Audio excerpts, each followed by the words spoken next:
বজবজে auto চালকের অস্বাভাবিক মৃত্যু। স্থানীয় সূত্রের খবর, বজবজের চড়িয়ালে গত পরশু রাতে অটো নিয়ে একটি ল্যাম্পপোস্টে ধাক্কা মারে রবি রাজভর। এরপর পুলিশ উদ্ধার করে তাকে চিকিৎসা করিয়ে বাড়িতে দিয়ে আসে। বজবজ পৌরসভার 6 নম্বর ওয়ার্ডের ওরিয়েন্ট মোড় সংলগ্ন এলাকায় তার বাড়ি। এরপর গতকাল সকালে স্থানীয়রা দেখতে পান ঘরেই পড়ে রয়েছে রবি রাজভর। বজবজ থানায় খবর দিলে থানার পুলিশ পৌঁছে তাকে উদ্ধার করে হাসপাতালে নিয়ে গেলে চিকিৎসকরা তাকে মৃত বলে ঘোষণা করেন। গোটা ঘটনার তদন্ত শুরু করেছে পুলিশ।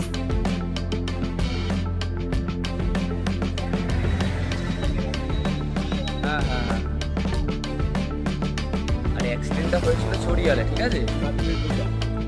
হ্যাঁ, বডিটা নিয়ে বেরিয়ে গেছে।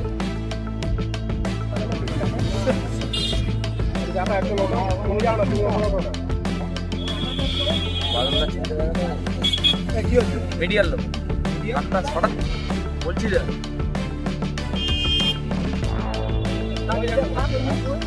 হ্যাঁ হ্যাঁ হ্যাঁ,